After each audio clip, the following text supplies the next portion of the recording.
My name is Sienna Brennan. I'm 32 years old, and 6 months ago, my parents sued me for $682,000 for a house I never agreed to buy. They bought my sister Melody a four-bedroom home in the suburbs and secretly put my name on the mortgage as co-signer without my knowledge or consent. I found out through a collections letter. When I called my mother, shaking, demanding an explanation, she said 5 words that still echo in my head. We decided you should pay. When I refused, they didn't apologize. They took me to court. Melody testified against me, claiming I'd made a verbal promise at Christmas dinner 2 years ago. But there was something they didn't know, something I'd kept in a folder for years, waiting for the day I'd need proof that I wasn't crazy. Before I tell you what happened in that courtroom, please take a moment to like and subscribe, but only if you genuinely connect with this story. I'd love to know where you're watching from and what time it is there. Drop it in the comments. Let me take you back to the beginning to understand how I became the family villain for the crime of saying no. Growing up, there were 2 daughters in the Brennan house, and everyone knew which one mattered more. Melody was the golden child. Warm, charming, always knew the right thing to say at family dinners. She'd laugh at Dad's jokes, help Mom in the kitchen without being asked, and somehow manage to make every relative feel like they were her favorite person. Teachers adored her. Neighbors waved when she walked by. She was the kind of daughter parents brag about at church. And then there was me. I was quiet, focused. I preferred numbers to small talk, spreadsheets to gossip. While Melody collected compliments, I collected A's, not because I craved approval, but because precision made sense to me in a way people never did. When I passed my CPA exam at 26, I called home expecting congratulations. My father's response, "So when are you getting married like your sister?" Melody had married Derek Cole at 24, 2 kids by 28. My parents helped them with rent for 5 years straight, checks every month, no questions asked. When I graduated with student loans, I paid them off myself. No one offered. No one asked if I needed help. Every holiday, same script. Mom would watch Melody bounce a grandchild on her knee and then turn to me with that look, the one that said I was lacking something essential. "You should learn from your sister," she'd tell me, patting my hand like I was a project she hadn't given up on yet. Melody knows how to make people love her. I stopped expecting praise around the time I realized I'd never earn it, no matter what I achieved. The rules were different for me. They always had been. I just didn't know how different until they needed something I had. The label came gradually, then all at once. Sienna, the selfish one. It started 3 years ago when Melody called asking for $15,000. She needed a new car. The old one had transmission problems, and Derek's job wasn't covering expenses like it used to. She promised to pay me back within 6 months.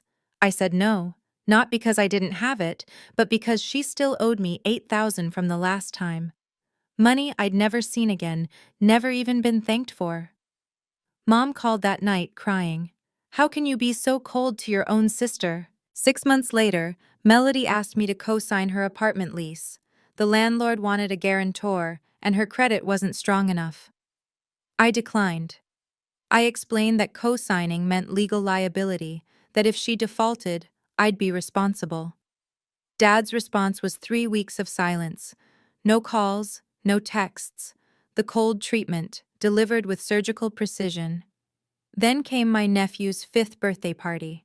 I couldn't attend. I had a deadline for a major client audit. Missing it meant risking my job. I sent a gift, called to apologize. Melody posted a Facebook status that night. "Family should always come first. Sad when some people forget that." 47 likes. 12 comments agreeing with her. Aunt Patricia wrote, "Some people only care about themselves." After that, I started keeping records. Every request, every refusal, every guilt trip that followed. I created a folder in my email called Family Requests, not out of spite, but because when you're told you're crazy often enough, you start needing proof that you're not. That folder would become the most important thing I owned. I just didn't know it yet. The envelope looked ordinary, standard bank letterhead, my name and address printed in that impersonal font all financial institutions use. I almost threw it away with the junk mail. Second notice, the header read, mortgage payment overdue. Property address, 4847 Willowbrook Lane, Lakewood, Colorado. I'd never heard of Willowbrook Lane. I'd never set foot in Lakewood. Sent.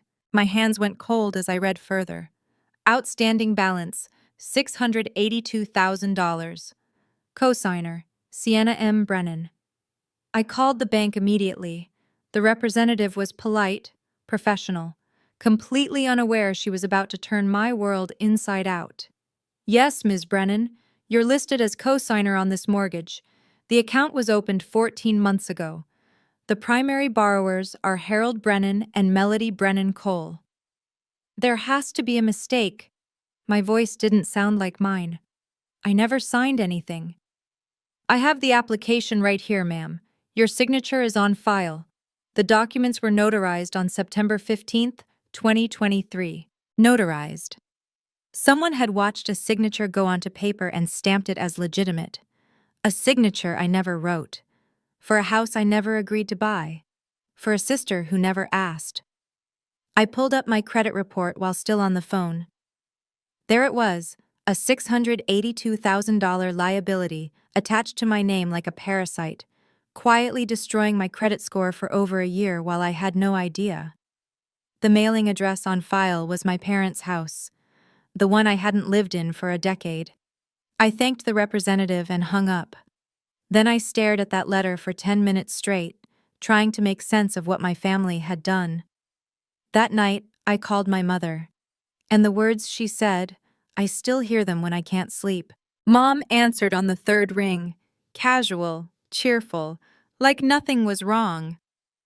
Sienna, what a nice surprise. We were just talking about you. Did you put my name on a mortgage? Silence. 3 seconds. 4. An eternity. We were going to tell you. Her voice dropped. Careful now. Measured. Tell me what, Mom? Rustling. Dad's voice in the background. Then he was on the line. This is family, Sienna. Melody needed the house. You have a good job. We decided you should help. You decided? My hands were shaking. Without asking me? We raised you. We paid for your upbringing. This is what family does.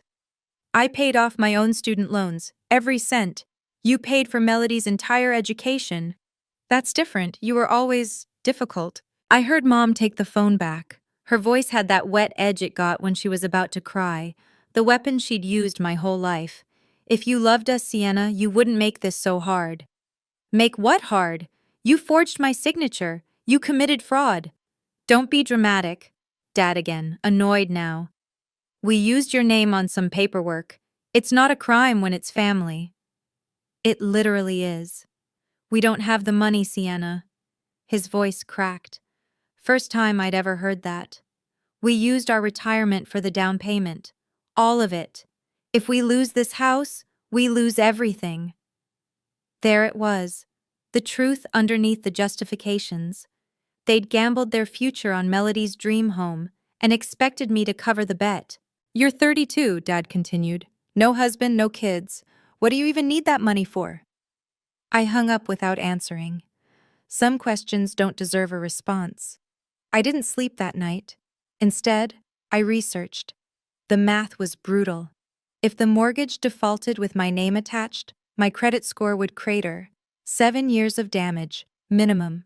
Collection calls, potential lawsuits from the bank. And my career? Many accounting firms run credit checks on employees who handle client finances. A foreclosure on my record could cost me everything I'd spent a decade building. This wasn't just about money. It was about my entire future. At 2 a.m, I called Marcus Webb.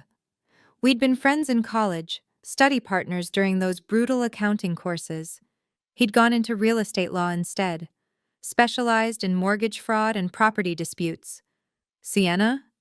His voice was groggy. It's the middle of the night. I know. I'm sorry. I need help. I told him everything. The letter, the phone call, my parents' casual admission that they'd sign my name without permission. If you didn't sign, he said slowly, this is identity fraud, forgery, serious stuff. What do I do? First, get copies of everything. The mortgage application, the notarized documents. You have a right to those under federal law. Second, do you have any evidence you never agreed to this?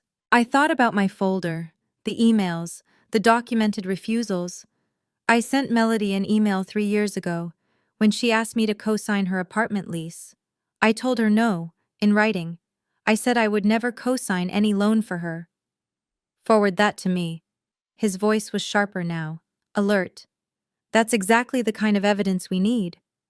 Marcus said something that night that stuck with me. Your signature is your word. If someone forges it, they're not just stealing money, they're stealing your integrity. I found that email at 3 a.m., read it twice, then forwarded it to Marcus. 2 weeks later, I drove to my parents' house for Thanksgiving. Not because I wanted to, but because I needed to look them in the eye when I said no. The driveway was full, cars I didn't recognize. My stomach tightened. Inside, I found not just Mom, Dad, and Melody, but Aunt Patricia, Uncle Ronnie, Grandma Ellen, and 3 cousins I hadn't seen in years. The dining table was set for 12. This wasn't a holiday dinner. This was an ambush. Melody stood first, arms crossed. We all know why we're here, Dad nodded. Sienna, sit down. We need to talk as a family. About what? I didn't sit. Your sister needs this house. This family needs you to step up. Aunt Patricia leaned forward. You've always been the selfish one, Sienna. This is your chance to prove us wrong. Everyone watched, waiting. The pressure was physical, like humidity before a storm. I didn't sign anything. My voice came out steadier than I felt. Melody's eyes narrowed. You said you would help. When? Give me a date. Christmas. 2 years ago, at dinner. I said I'd think about it. Thinking isn't signing. You nodded. Melody's voice rose. We all saw you nod. A nod isn't a contract. It is in this family. Then this family has a very loose definition of consent. Uncle Ronnie muttered something about ungrateful kids these days. Grandma Ellen dabbed her eyes with a napkin. Mom was already crying. Soft, practiced tears designed to make me the villain. Dad stood up. His chair scraped against the floor. The whole room went silent. Then you leave us no choice. Those words hung in the air like a threat, because that's exactly what they were. No choice about what? I asked. Dad's jaw was set. That look I'd seen my whole life, the one that meant he'd made a decision and nothing would change it. We're giving you until December 15th. Either you agree to pay the mortgage or we sue you. The room seemed to tilt. Sue me, my own parents. Sue me for what? Breach of verbal agreement. Melody is our witness. She'll testify you promised to help. I looked at my sister. She wouldn't meet my eyes. Just sat there, arms wrapped around herself, playing the victim she'd always been so good at performing. You'd perjure yourself? I asked her directly. Lie under oath? It's not lying if I remember it that way. Mom rushed over, grabbed my hands. Her face was wet, pleading. Sienna, please, we're your parents. How can you do this to us? You committed fraud, Mom. You stole my identity, and you're asking what I'm doing to you? It's family money. It's not stealing when it's family. I pulled my hands free. The touch felt contaminated now. Grandpa Harold, my father's father, sat at the end of the table. He hadn't said a word the entire time. 84 years old, quiet in a way that always seemed like wisdom rather than absence. His eyes met mine across the room. No accusation there. No judgment. Something else. Something that looked almost like pity? December 15th, Dad repeated. You have 3 weeks. I gathered my coat, my keys, what was left of my composure. I'll see you in court then. Walking out, I heard Mom wail, heard Aunt Patricia call me heartless, heard everything except an apology. But Grandpa's expression stayed with me the whole drive home. He knew something. I was sure of it. I was almost to my car when I heard footsteps behind me. Grandpa Harold moved slowly, his cane tapping against the concrete driveway. The November air was sharp, carrying the smell of dead leaves and someone's distant fireplace. "Sienna, wait!" I turned. He was breathing hard from the short walk. 84 years old, chasing his granddaughter into the cold because no one else would. "I'm sorry, Grandpa, I can't stay in there."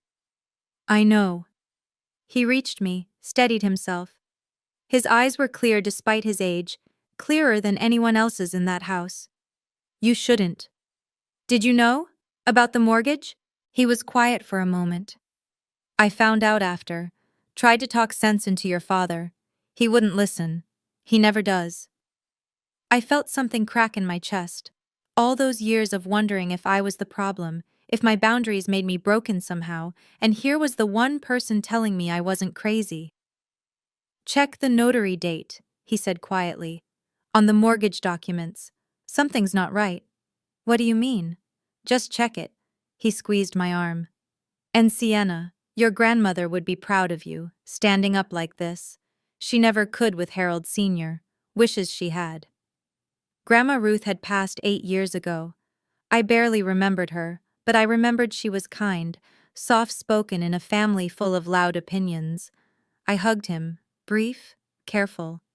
His bones felt fragile under his coat. Then I got in my car and drove home in silence. No radio, no podcasts, just the highway and my thoughts and the ache of leaving behind a family that had never really been mine. That night, I opened my laptop, started digging. Grandpa was right. Something wasn't right. And I was going to find out exactly what. If you've ever been in a situation where your own family made you feel like the villain just for having boundaries, I want to hear your story. Drop it in the comments below. You're not alone in this, and neither am I. While you're here, if this story is resonating with you, a like really helps the channel grow. Now, let me tell you what I found when I started digging into that mortgage application. Because Grandpa was right, something was very wrong. Under federal law, I had the right to request copies of any financial documents bearing my name. I filed the paperwork that week. The bank processed it in 10 days. When the envelope arrived, I sat at my kitchen table for a full minute before opening it. Whatever was inside would either confirm my worst fears or prove I was somehow mistaken about everything. I wasn't mistaken. The mortgage application was 12 pages long. My signature appeared on 3 of them. I studied it under my desk lamp, comparing it to my actual signature on my driver's license. The differences were subtle but unmistakable. My S curves backward at the top, a quirk from rushing through signatures during tax season. The S on these documents curved forward, rounder, slower. Written by someone who knew what my signature looked like, but had never actually watched me write it. Then I checked the notary date, September 15th, 2023. My heart stopped. I pulled up my calendar from that month, scrolled through the entries, and there it was, September 14th through 17th, AICPA National Conference, Seattle. I'd been 800 miles away when someone signed my name on a $682,000 mortgage. I had the boarding pass, the hotel receipt. A photo I'd posted on Instagram standing with 2 colleagues in front of the Space Needle. Time-stamped September 15th at 4:47 p.m. The document claimed I'd signed in person, witnessed by a notary in Colorado, on a day I wasn't even in the state. Someone had forged my signature, and someone else, a licensed notary public, had verified a lie. I forwarded everything to Marcus that night. His response came in 3 minutes. "This is exactly what I needed. We're not just defending anymore, we're going on offense." Marcus filed a subpoena for the bank's internal records. As part of my counterclaim preparation, we had the right to any communications related to my mortgage application. The bank's legal team complied within 2 weeks, standard procedure when fraud allegations are on the table. What they sent changed everything. Marcus called me on a Tuesday evening. His voice had that edge it gets when he's found something significant. Sienna, I need you to sit down. Just tell me. There's an email chain between Melody and the loan officer who processed your application, a guy named Kevin Torres. He read them to me. Each word landed like a hammer. Email 1, from Melody. Is there any way to add my sister to the application without her being physically present? She's traveling for work and can't make it to the signing. Email 2, Kevin's reply. If you have power of attorney, or she can sign remotely through a verified process, we can accommodate that.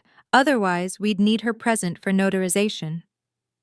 Email 3, from Melody. She can't do remote signing, she's at a conference with bad Wi-Fi, but my dad can handle the paperwork on her behalf. Is that okay? Email 4, Kevin's response.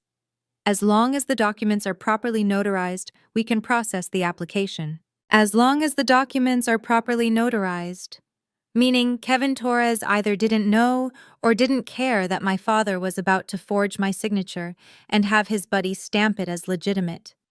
He cut corners, Marcus said, didn't verify your identity, didn't confirm consent. That's a massive compliance violation. I stared at the wall of my apartment.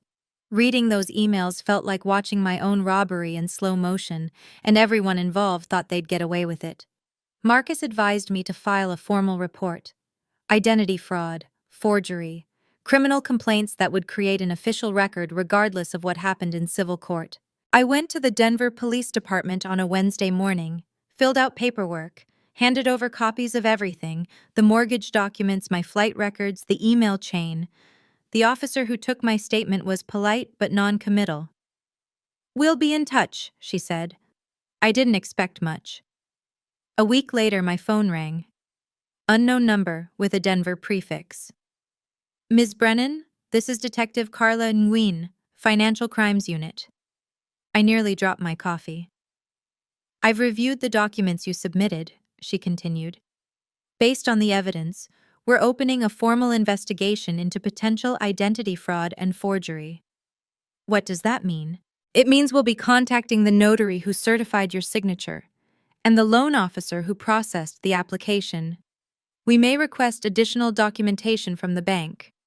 She paused. "This is a serious matter, Ms. Brennan. Mortgage fraud carries significant penalties." "I understand. I have one question before I let you go."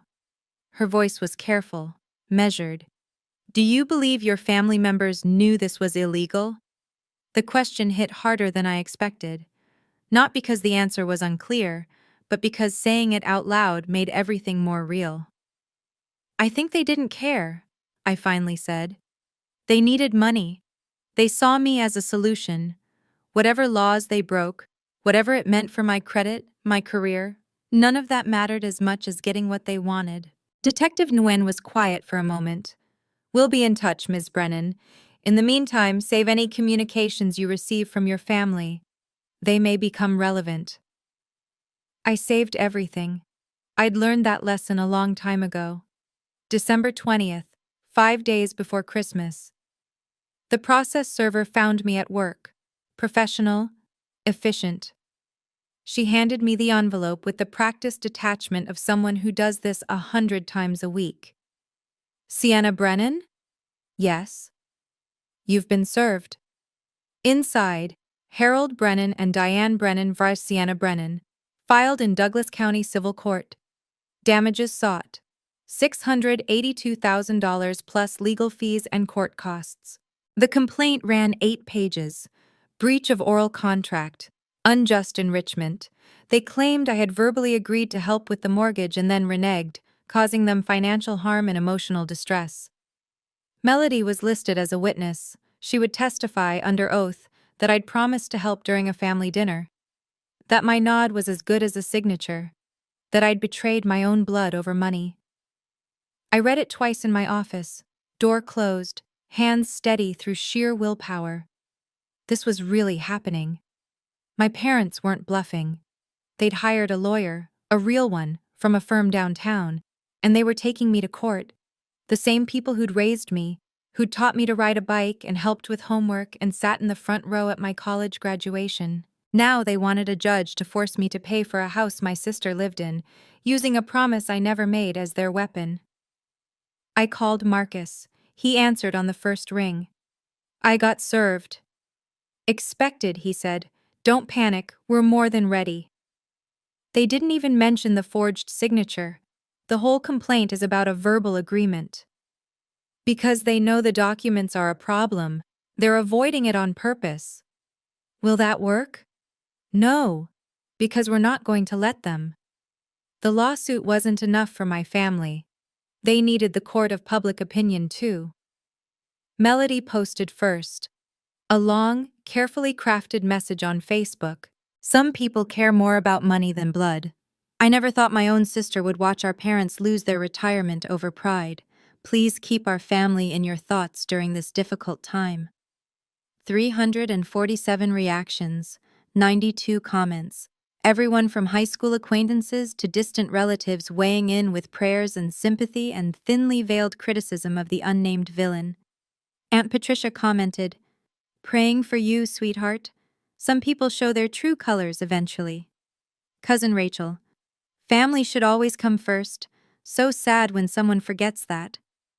A friend from my old neighborhood screenshots the post and texted me, "Did you see this? Everyone's talking about you." I saw it. Saw the narrative being written in real time. Sienna the cold one. Sienna the selfish one. Sienna who abandoned her family over money. What they didn't post, the forged signature, the identity theft, the mortgage I never agreed to sign. Those details didn't fit the story they wanted to tell. I drafted a response, then deleted it. Drafted another. Deleted that too. Marcus had warned me about this. Social media is a battlefield you can't win. Every word you say can be used against you. Let them talk. The courtroom is the only stage that matters. So I stayed silent. Watched my reputation get dismantled by people who'd never asked for my side. Watched family members I hadn't spoken to in years suddenly have opinions about my character. The hardest part wasn't the accusations. It was knowing that not a single person in those comments had called to ask if any of it was true. They'd already decided who I was. They always had. Christmas arrived like an afterthought. I'd been so focused on depositions and evidence and legal strategy that the holiday barely registered until the day itself. I found out about the family gathering through Instagram. My nephew Tyler, Melody's oldest, posted a story. The whole family in matching pajamas gathered around my parents' tree. Mom, Dad, Melody, Derek, the kids. Aunt Patricia with her signature oversized wine glass. Even Grandpa Harold, sitting in his usual armchair by the fireplace. Everyone except me. No invitation, no call, not even a text asking if I wanted to come. I'd been erased from the picture, literally and figuratively. I watched the story 3 times, studied the smiles, the laughter, the performance of unity against the daughter who'd dared to say no. Mom texted that evening. Just once. "You chose this. Remember that." I didn't respond. What was there to say?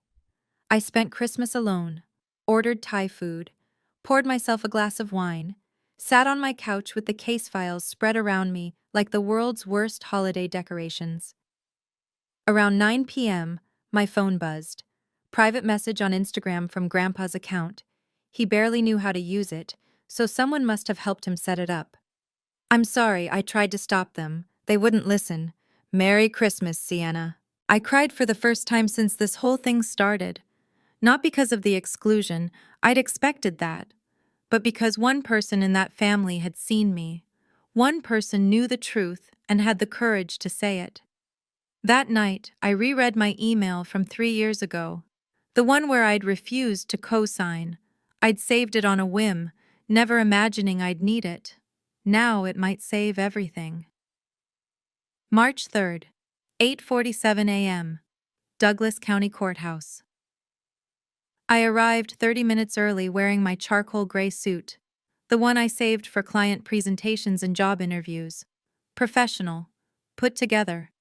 not a single hair out of place because I refused to give them the satisfaction of seeing me rattled. The courthouse smelled like old wood and industrial cleaner. My heels clicked against the marble floors as I walked toward courtroom 2B. Every sound echoed. Marcus met me in the hallway. He looked sharp in his navy suit, leather briefcase in hand. "How are you feeling?" "Like I'm about to watch my family lie under oath." "They probably will. That's what the evidence is for." We found seats near the front. The room was smaller than I'd imagined. Maybe 40 seats in the gallery, a raised bench for the judge, 2 tables facing forward for plaintiff and defendant. At 8:55 they arrived. Dad first, in a suit I'd never seen before. Mom behind him, clutching his arm like she might collapse without support. Melody came next, eyes red-rimmed. Whether from crying or strategic eye drops I couldn't tell. Derek followed, jaw tight, looking everywhere except at me. Behind them, Aunt Patricia, Cousin Rachel, 2 other relatives I barely recognized. The gallery filling with witnesses to my supposed villainy. They took the plaintiff's table, 20 feet away, close enough to see Mom's trembling hands, Dad's rigid posture, Melody whispering something to their lawyer. None of them looked at me. Marcus leaned close. "Remember, you have the truth. They have a story. Let's see which one holds up." The bailiff called the room to order. Everyone rose. The Honorable Eleanor Price presiding. The judge entered, stern face, silver hair pulled back, reading glasses perched on her nose. This was it. Their lawyer went first. Mitchell Davidson, gray hair, expensive watch, the practiced confidence of someone who'd done this 1,000 times. "Your Honor, this is a case about broken promises." He paced slowly before the bench. "About a daughter who agreed to help her family and then changed her mind when the bills came due." I kept my face neutral. Show nothing, give them nothing. "Will present evidence that the defendant verbally agreed to assist her parents with this mortgage. Her own sister witnessed this promise, a promise made at a family Christmas dinner in 2022. Davidson called Melody to the stand. She walked forward like she was heading to an execution, hands clasped, eyes downcast. The picture of reluctant testimony. "Mrs. Brennan Cole," Davidson began, "can you tell us about the Christmas dinner 2 years ago?" Melody nodded, dabbed her eyes. "Sienna was there. We were all talking about how expensive houses had gotten. Mom mentioned she wanted to help me buy a home for my kids." "And what did the defendant say?" "She said," Melody's voice cracked. "She said, 'I'll think about it.' And then she nodded. We all saw it." "And you interpreted that as agreement?" "Yes. In our family, when someone nods, they're saying yes. That's just how we communicate." Dad testified next. Same script, same rehearsed pauses. "She's my daughter." His voice was heavy with disappointment. "I raised her. I never thought she'd let us down like this." Not once did Davidson mention the mortgage documents. Not once did he address the signature I supposedly wrote. The entire case rested on a nod at a dinner table, a moment no one could prove or disprove. They were avoiding the paper trail because they knew it would destroy them. Marcus stood slowly, let the silence stretch. "Your Honor, my client never made any verbal agreement. She said she would think about it, which is not a promise, not a contract, and not consent." Davidson shifted in his seat. Melody stared at the floor. "But more importantly," Marcus continued, "even if she had agreed, it wouldn't matter. Because there's a mortgage document in existence with her name on it, a document she did not sign." The courtroom went still. "I'd like to enter Exhibit A, the mortgage application for 4847 Willowbrook Lane, showing Sienna Brennan as co-signer." He handed copies to the judge, the plaintiff's table. "And Exhibit B, flight records and hotel receipts proving my client was in Seattle, Washington, on the date this document was allegedly signed and notarized." Judge Price studied the papers. Her expression didn't change, but her eyes narrowed. "Mr. Webb, are you suggesting this signature was forged?" "I'm not suggesting, Your Honor. I'm stating it as fact." Marcus approached the evidence display. The mortgage signature appeared on screen, large enough for everyone to see. "Ms. Brennan," he said, turning to me, "is this your signature?" I stood. My voice was clear. "No, it is not. Would you please sign your name for the court 3 times on this paper?" I walked to the stand, took the pen, wrote my name 3 times, exactly as I always did. The S curved backward, the loop on the B was distinctive. Marcus placed my fresh signatures beside the mortgage document on the display. The difference was obvious, even from 20 feet away. "The signature on the mortgage curves forward," Marcus said. "Ms. Brennan's actual signature curves backward. She didn't sign this document, someone else did." In the gallery, I heard Aunt Patricia inhale sharply. "Okay, I need to pause here because this is where everything shifted. If you're still with me, I want to know, what would you have done in my shoes? Pay up to keep the family peace? Or fight for the truth, even when everyone's against you? Let me know in the comments. And if you're invested in what happened next, hit that subscribe button because the judge's response changed everything." Now back to the courtroom, because Marcus wasn't finished. Marcus reached for another folder. "Your Honor, I'd like to enter Exhibit C, an email chain between Melody Brennan Cole and Kevin Torres, the loan officer who processed this mortgage application." Davidson rose. "Objection, relevance. These emails directly demonstrate how my client's identity was added to this mortgage without her knowledge. They're central to our defense." Judge Price nodded. "I'll allow it. Proceed." Marcus read aloud, each word landing like a verdict. "Email from Melody Brennan Cole, dated September 10th, 2023. Is there any way to add my sister to the application without her being physically present?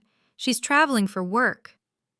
I watched Melody's face, the color draining, Derek turning to stare at his wife. Reply from Kevin Torres. "If someone else handles the paperwork, we can process, as long as the documents are properly notarized." Final email from Mrs. Brennan Cole.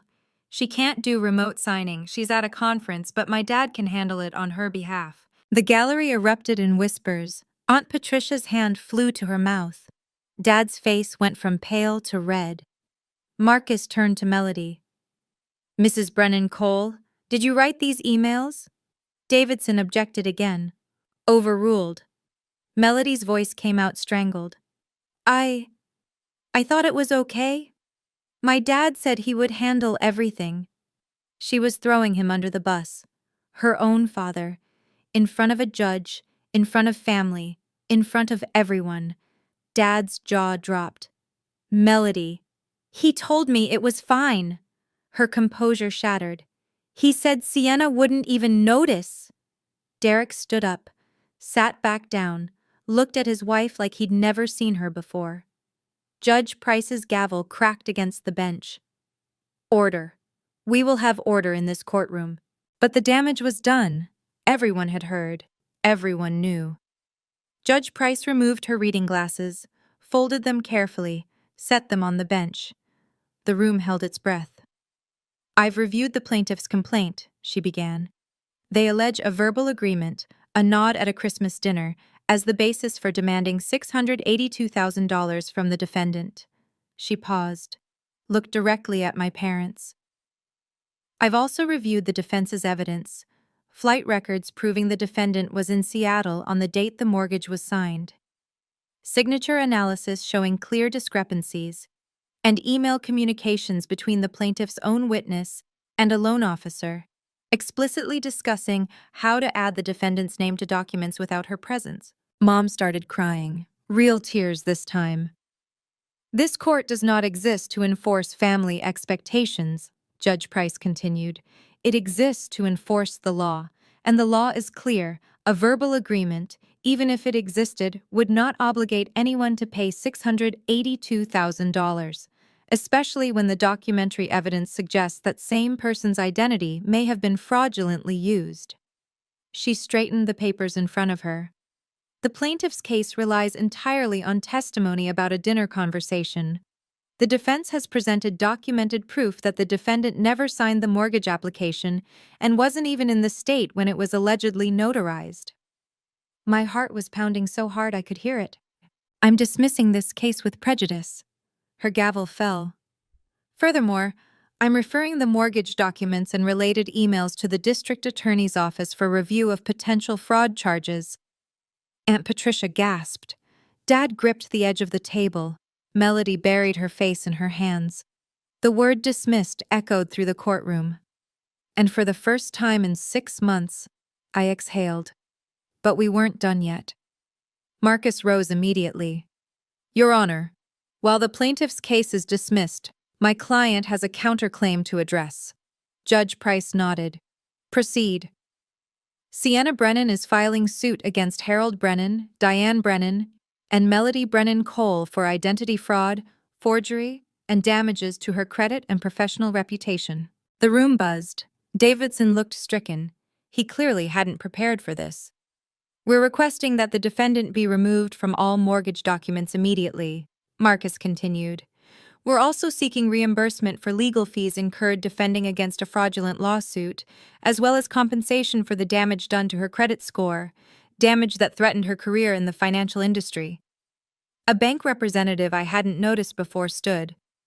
Your Honor, First Mountain Bank will cooperate fully. We're already conducting an internal investigation into how this application was processed. Judge Price made a note. The counterclaim will proceed to formal hearing. However, given the evidence presented today, I'm ordering an immediate review of the mortgage documents in question. If fraud is confirmed, the defendant's name should never have been attached and will be removed. She looked at my family, then at me. Ms. Brennan, do you have anything to add? I stood. My legs felt steadier than I expected. I looked at my parents, at Melody, at the relatives who'd come to watch me lose. I never wanted this. My voice was quiet, but clear. I didn't ask to be put on a mortgage I never agreed to. I didn't ask to be sued by my own family. You chose to do this instead of apologize. Remember that. I sat back down. No dramatic speech, no accusations, just the truth. Sometimes that's enough. The bailiff announced recess. People began to move. I gathered my things slowly, letting the reality sink in. We'd won. Not completely. The counterclaim still needed to proceed, but the attack was over. They'd tried to use the law as a weapon against me, and it had backfired. Marcus touched my shoulder. You did good in there. I told the truth. That's all. Sometimes that's the hardest thing. I walked into the hallway. The fluorescent lights seemed brighter now, less oppressive. Grandpa Harold was waiting by the window. He looked older than he had at Thanksgiving, tired, but when he saw me, something shifted in his face. I'm proud of you, he said. Your grandmother would be too. Thank you for the hint about the notary date.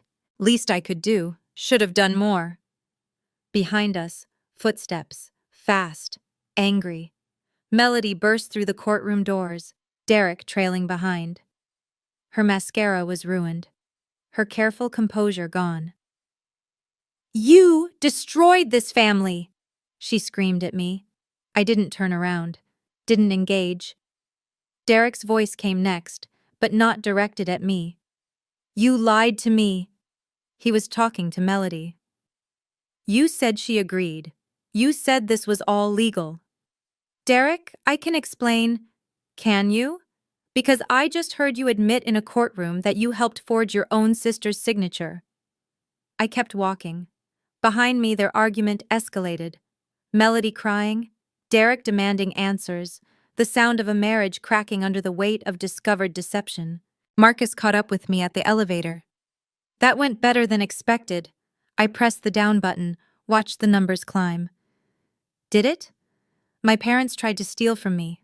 My sister testified against me, and I had to prove my innocence in front of a judge. He had no answer for that. Neither did I. 2 months after the hearing, the pieces fell into place. First, the bank completed its investigation. Kevin Torres had violated multiple compliance protocols: failure to verify identity, failure to confirm consent, processing documents without proper due diligence. His termination was announced in an internal memo that somehow found its way to Marcus. The notary who certified my signature was a man named Gary Peterson, a friend of my father's from their bowling league. He'd notarized the mortgage in Dad's living room while I was 800 miles away. The Colorado Secretary of State revoked his license after a formal complaint. My name was officially removed from the mortgage. All of it. The application, the liability, the record on my credit report. Expunged. Like it never happened. My credit score recovered within 90 days. The district attorney's office reviewed the fraud referral. In the end, they declined to pursue criminal charges. First offense, family matter, no intent to defraud the bank itself. But my father and Melody both received civil penalties and formal warnings. A mark on their records that would follow them if they ever tried something similar again. My counterclaim settled out of court. They agreed to pay my legal fees in full, $23,000. It wasn't about the money. It was about accountability. I didn't celebrate. There was nothing to celebrate. My family had committed fraud, dragged me through the legal system, smeared my name to everyone we knew, and their punishment was a fine and a warning. But I had my name back, my credit, my integrity. Some victories don't feel like winning. They feel like surviving, and sometimes surviving is enough. The family I'd known didn't survive the trial. Melody and Derek separated 3 months later. He'd moved out of the Willowbrook house, the one that started everything, and filed for legal separation. Last I heard, they were negotiating custody. He told a mutual friend he couldn't trust her anymore, not after what came out in that courtroom. My parents had to sell the house. Without my name supporting the mortgage, they couldn't keep up with payments on their own. They'd already drained their retirement for the down payment. Now they were downsizing to a 2-bedroom condo in a neighborhood they used to drive past without stopping. Mom sent me one email after everything settled. 5 words. "You ruined us. Remember that." I didn't reply. Some accusations answer themselves. Aunt Patricia called unexpectedly in April. Her voice was different, smaller. "I didn't know the whole story," she said. "About the forged signature. About the emails. I believed what Melody told everyone." "I know. I'm sorry, Sienna. I should have asked you directly." I sat with that for a moment. The apology I'd never expected to receive. "Thank you for saying that," I finally said. Then I hung up. One apology from one aunt didn't erase what happened, but it reminded me that not everyone chooses to stay blind. Grandpa Harold sent me a handwritten letter that spring. His handwriting was shaky, but the words were clear. "I've updated my will. You're taken care of. You deserve to have someone in this family stand by you." He passed away 6 weeks later, peaceful, in his sleep. At the funeral, I sat in the back row. No one spoke to me, but I was there. That was enough.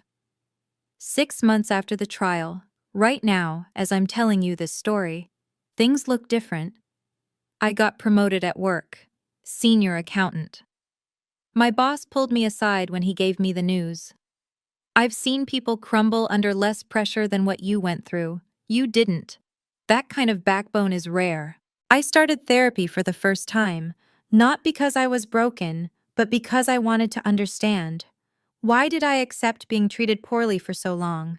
Why did I keep showing up to holidays where I was the punchline? What made me think I deserved less than everyone else in that family? Dr. Reese, my therapist, said something that stuck with me. Sometimes the people who are supposed to love us teach us to accept the unacceptable. Healing means unlearning those lessons. I'm still unlearning. I changed my last name legally. Burke, my mother's maiden name before she married into the Brennan family. It felt right. A small act of reclamation, a way of saying, I'm still connected to where I came from, but I choose who I become. I have a small group of friends now. People who don't ask me to sacrifice my boundaries for their comfort. People who call to check on me, not to ask for money. Marcus and I get coffee every few weeks. He helped save my life, financially and legally. We laugh about bad courtroom movies. We don't talk about my family unless I bring it up first. The quiet took some getting used to. No more crisis calls. No more guilt trips. No more holidays spent feeling like an outsider in my own bloodline. Now there's just peace. It's strange how much space opens up when you stop carrying other people's expectations. Last month, I wrote a letter to my parents. Not to send, just to get the words out. Dr. Reese suggested it, a way to process without requiring a response. I sat at my kitchen table, pen in hand, and let myself write the truth. Mom and Dad, I loved you. I spent my whole life trying to earn something you gave Melody freely. I worked harder, asked for less, and still I was never enough. You saw my boundaries as betrayal, my success as something to exploit. When I said no, you heard hatred. When I protected myself, you called it selfishness. I didn't destroy this family. The lies did. The forgery, the decision to steal my identity rather than respect my answer. I was your daughter. I deserve to be asked, not taken from. I deserve the truth, not a courtroom. Maybe someday I'll forgive you. Maybe I won't. But either way, I'm done waiting for an apology that isn't coming. I hope you find peace. I'm finding mine without you. Sienna. I read it 3 times. Let the emotions move through me. The grief, the anger, the strange relief of saying things I'd kept locked away for 32 years. Then I deleted the file. Dr. Reese was right. The act of writing was the point. Not sending, not receiving, just acknowledging what happened and what it cost me. Closure doesn't always come from an apology. Sometimes it comes from accepting you'll never get one. I closed my laptop, poured a glass of wine, watched the sun set over Denver. No one was coming to fix what happened. No one was going to make it right. But I was still here, still standing. That would have to be enough. And slowly, it was becoming exactly that. Today is an ordinary Saturday. I'm sitting in my apartment, sunlight streaming through the windows. There's coffee on the table, a book I've been meaning to finish, and the kind of silence that used to feel lonely, but now feels like freedom. My phone buzzes. Text from Marcus. Coffee tomorrow? Bring your brutal honesty. I smile. Type back. Always. Sometimes I think about what Dad asked me that night on the phone. The question he meant as an insult. What do you even need that money for? I have an answer now. I need it for a life where no one can use me. For the freedom to say no without defending myself. For mornings like this one, quiet, peaceful, entirely my own. On my bookshelf there's a new photo frame. Grandpa and me, taken at a restaurant last year. His last Christmas. We'd escaped the family gathering for an hour, just the 2 of us, and a waiter offered to take our picture. He's smiling in the photo, really smiling. The inscription on the back, in his shaky handwriting. The strongest people are the ones who can walk away. I walked away, not because I didn't love them, but because loving myself meant more than earning theirs. They called me selfish, cold, the daughter who chose money over blood. But I didn't choose money. I chose integrity. I chose the right to my own signature, my own decisions, my own life. Some families lift you up. Some teach you to accept being knocked down. Mine taught me that no is a complete sentence. That keeping receipts isn't paranoia, it's protection. And that sometimes the people you share blood with are strangers, while the family you choose becomes everything. I didn't win because I had the better lawyer. I won because I never stopped believing I was worth fighting for. If this story resonated with you, if you've ever had to fight for your own boundaries against the people who should have protected you, I see you. You're not alone. Drop your story in the comments. I read every single one. And if you want more stories like this, there's another one waiting in the description about a woman whose in-laws tried to take her inheritance.